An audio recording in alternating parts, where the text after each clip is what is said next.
बंगला बांधून ठेवला पाहिजे, एका विहीर खोदून ठेवली पाहिजे, एका बँक बॅलन्स वाढवून ठेवला पाहिजे, एका लोकांचं कर्ज वाढवून ठेवलं पाहिजे. नेमकं काय केलं पाहिजे असा आपण त्या ठिकाणी विचार केला पाहिजे. काय केलं पाहिजे मानवी देहाच्या माध्यमातून आपलं मूळ कर्तव्य काय. दोन प्रकारचे प्रयोजन आहे बरं. एक असणारा परम प्रयोजन आणि दुसरा असणारा अवांतर प्रयोजन. बरं, मानवी देहाचं परम प्रयोजन सर्वांनी लक्षात ठेवा मायबाप. त्याच्यासाठी हा मानव देह आपल्याला प्राप्त झाला, सर्वांनी लक्षात ठेवा. श्रीमद भागवतामध्ये आपण सर्वांनी श्रवण केलं. त्या सुतांना शौनक ऋषींनी प्रश्न विचारला होता, किम श्रेय, हा मानवी जीवनाचं श्रेय काय सांगा. आणि त्यावेळेला सुतांनी उत्तर दिलं होतं, मानवी जीवनाचं श्रेय आहे काय. मानवी जीवनाचं श्रेय कृष्ण भक्ती परमश्रेय. हा भगवंताची भक्ती करायची आणि त्या भगवंताची प्राप्ती करून घ्यायची, हे मानवी जीवनाचं श्रेय आहे. आणि त्याच्यासाठीच आपल्याला प्राप्त झाला महाराज हा मानव देह. त्याच्या माध्यमातून काय करता येतं आपल्याला, या देहाच्या माध्यमातून काय करता येतं, असाध्य गोष्ट सुद्धा साध्य करता येते. हे मानवी देहाचा महिमा आहे. बरं, असाध्य गोष्ट काय गोष्टी थोड्याशा पुढे पुढे मातृशक्ती या पुढे जय राम जय जय राम श्री राम जय राम जय जय राम जय राम जय जय राम श्री राम जय राम जय जय राम श्री राम जय राम जय जय राम श्री राम जय राम जय जय राम श्री राम जय राम जय जय राम श्री राम जय राम जय जय राम श्री राम जय राम जय जय राम श्री राम जय राम जय जय राम. दोन प्रकारचे प्रयोजन सांगितले. बरं, पहिलं असणारा त्या ठिकाणी परम प्रयोजन आणि दुसरं असणारा अवांतर प्रयोजन. त्या शौनक ऋषींनी ज्या वेळेला सुतांना प्रश्न विचारला, किम श्रेय, हा मानवी जीवनाचं श्रेय काय. भगवंताची भक्ती करून भगवंताला प्राप्त करून घेणं हे मानवी जीवनाचं काय आहे, श्रेय आहे. मग बसल्या बसल्या सगळ्यांनी जरा थोडासा आपला अंदाज घ्या. आतापर्यंत आपण त्या दिशेनं पाऊल टाकलंय का. आपल्या मनाला विचारा, याला त्याला विचारू नका. आपलं मन आपल्याला साक्षीदार आहे महाराज, आहे ना साक्षीदार. एखाद्या प्रवचनात आपण ऐकलं असेल, आपण जे प्रत्येक कर्म करतो ना त्याचे साक्षीदार आहे. किती साक्षीदार आहे त्याचे, किती साक्षीदार आहे त्याचे. हा 26 आहेत का.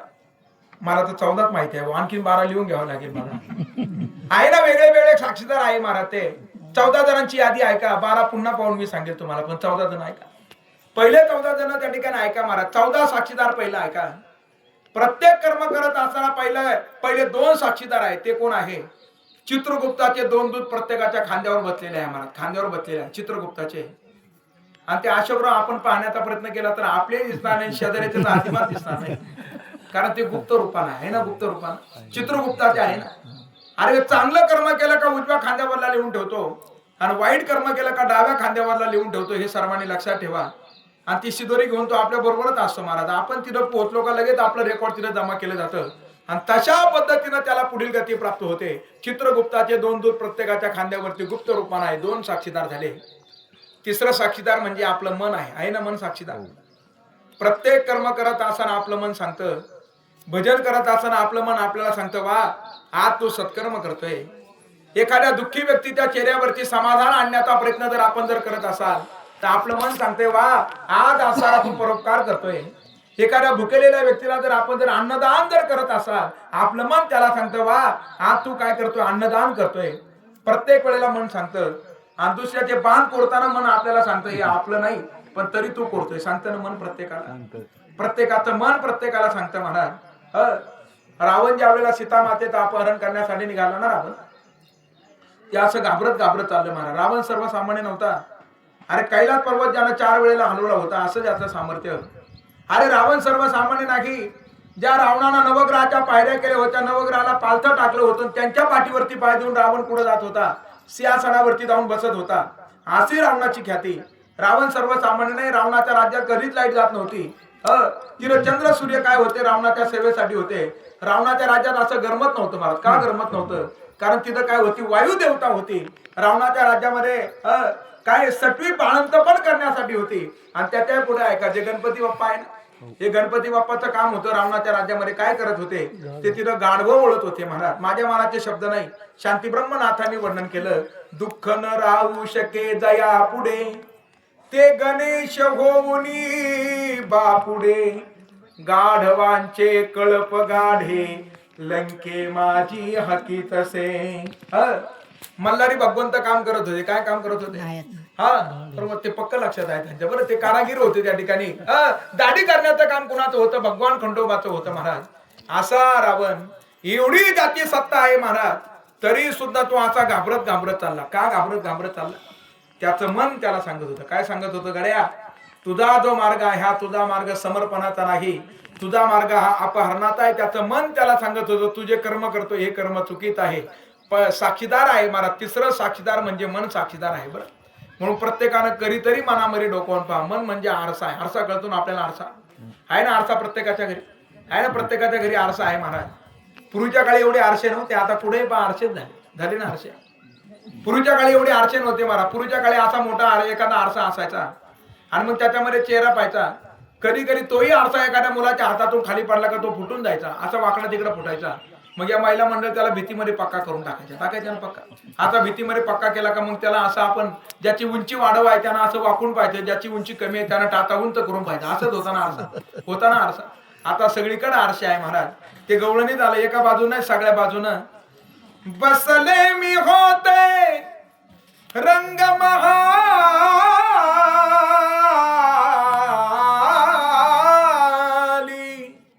आरसे लाविले चार, हरी माझ्या मंदिरी कधी तरी गाल. त्याच्यामधलं फक्त आरसे लावले चार, एवढाच मुद्दा महत्वाचा आहे. आरसा काय दाखवतो आपल्याला? आरसा आपल्याला वर्तमान दाखवतो. तसं मन म्हणजे एक प्रकारचा आरसा आहे महाराज. आरशाला समानार्थी शब्द आहे दर्पण, आहे ना दर्पण. आरशाला दर्पण म्हणतात महाराज, दर्पण म्हणतात. म्हणून कवीनं वर्णन केलं, मुखडा देखले प्राणी जरा दर्पण में, देख ले कितना पाप है कितना, अरे तेरे तेरे तेरे जीवन में, मुखड़ा देख ले प्राणी. मनरूपी मन आपलं सांगतंय, मन साक्षीदार आहे. बरं, किती झाले? 3 झाले. त्याबरोबर आकाशामध्ये भ्रमंती करणारे सप्त ऋषी ते सुद्धा साक्षीदार आहेत महाराज. किती झाले? 10 झाले. 11व्या क्रमांकाचा साक्षीदार म्हणजे चंद्र, 12व्या क्रमांकाचा साक्षीदार म्हणजे सूर्य, 13व्या क्रमांकाचा साक्षीदार म्हणजे प्रत्यक्षामध्ये यमधर्म आणि 14व्या क्रमांकाचा साक्षीदार म्हणजे प्रत्यक्षामध्ये भगवंत. आपल्या प्रत्येक कर्माचे साक्षीदार हे 14 जण आहेत महाराज. म्हणून कर्म करत असताना कसं करावं? चांगलं कर्म करावं. ह्या मानव देह आपल्याला प्राप्त झाला, याच्या माध्यमातून मी जे शास्त्रानं विहित कर्म सांगितलंय त्याचा स्वीकार करतोय, का शास्त्रानं जे निषिद्ध कर्म सांगितलंय मी त्याचा स्वीकार करतो, याचा केव्हा तरी विचार करावा.